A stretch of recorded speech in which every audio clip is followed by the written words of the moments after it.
We're back at it again. A couple rounds of snow for the overnight hours. Heavy water content, so careful shoveling tomorrow. You don't necessarily have to. I'm going to scrape my sidewalk tomorrow morning, but I know by the end of the day I'll have to scrape it again. So I'm going to leave that information for you to decide on what you're going to do. We're going to experience a lot of cloud coverage tomorrow, so not a lot of sunshine. We may see peaks of sunshine on Wednesday and Thursday, but then we get right back into our storm mode late this week with another heavy water content storm system. So that's good. Beneficial moisture for the environment.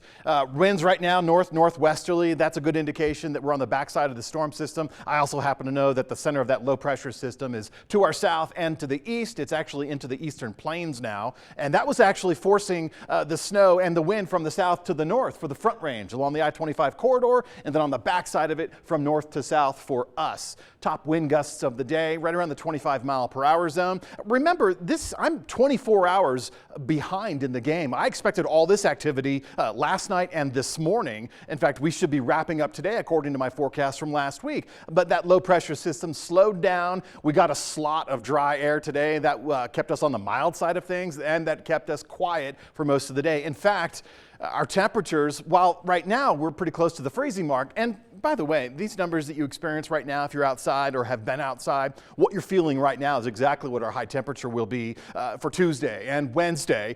Some improvements on Thursday, and that's right where we should be for this time of the year. But these temperatures today during that mild run, Montrose also in the lower 40s, during that mild run today, all the snow basically melted. Anything that was even on the north-facing side of your house or any structures, even that snow mostly melted. So now we're left with wet sidewalks, muddy alleys, and kind of a mess. And now we're adding a little bit of rain, snow, and some heavy wet snow falling down in minuscule amounts. We're going to continue doing this through the midnight hour, continue doing this during the early morning hours, and we'll continue doing this on and off throughout the day tomorrow. When all is said and done, tomorrow will be cloudy. We'll have scattered snow showers throughout the day, mostly mid-morning through late evening for Delta and Montrose. For Grand Junction, it's basically now, again during the midnight hour, several rounds of weather. And because of that weather, we actually are going to have a lot more snow falling in the mountain zones. Need I indicate the avalanche danger? It's extremely high. Please, machines or muscles, however you go about it. Even at some of the ski resort areas, if you come across a run that's roped or closed, down in Telluride, a couple of skiers cut a run, and that is they ducked a rope and went into a closed area, and there was an avalanche. So that can happen within the resort confines, but not on anything that's been open, not on anything that's regulated and patrolled. So keep that in mind as you head into the backcountry away from the resort communities. Winter storm warnings have expired, but they've been replaced with winter weather advisories. So that's for the San Juan Mountains. 6-8 hours ago, they were already reporting 1.5 feet of snow, and that's just compounding during the overnight hours and throughout the day tomorrow. For the Grand Mesa, the Uncompahgre Plateau, we should see the winter weather advisory expire about midday tomorrow.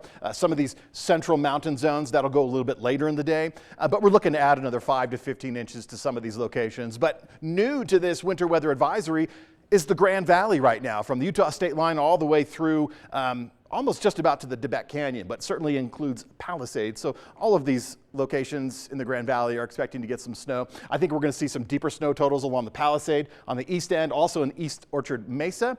Deeper snow totals there, but you get into the Redlands community a little bit higher off the valley floor above the river, and that's going to see some deeper snow. So we're looking at 2 to 4 inches. I think we'll see 1 to 2 inches in the lower valley elevations and 2 to 4 along the upper elevations. Now, that's going to be through the day tomorrow. Delta and Montrose are only going to pick up about 1 to 2 inches of snow, and that's throughout the day tomorrow as well. On radar right now, we've had several rounds moving through. We're continuing to deal with these light rounds of snow.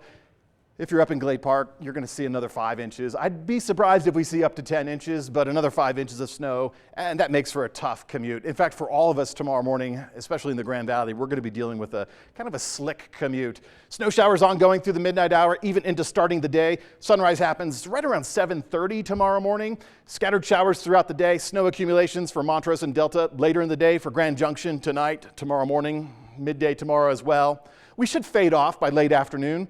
Mountain zones will still pick up a little bit more snow. Some of the deeper totals I expect, I really expect them in the Gunnison County area, but we could see some deeper snow totals up on Battlement Mesa and certainly Grand Mesa. Grand Mesa pushing towards 160 inches. Not quite, but pushing towards 160 inches. Afternoon temperatures for the next couple of days, it's going to be pretty close to the averages for this time of the year. We're going to see on again, off again snow showers. Again, snow reports for the Grand Valley. I think we're going to go between 2 and 4 inches tomorrow, and I told you about those elevated sites. Another round of snow coming through for the Friday period. And as far as temperatures go, yeah, we're pretty close to where we need to be for this time of the year. Tomorrow will be a little mild, but just remember, starting your day tomorrow, driving, going somewhere, whether it's work or otherwise, conditions are going to be a little slick.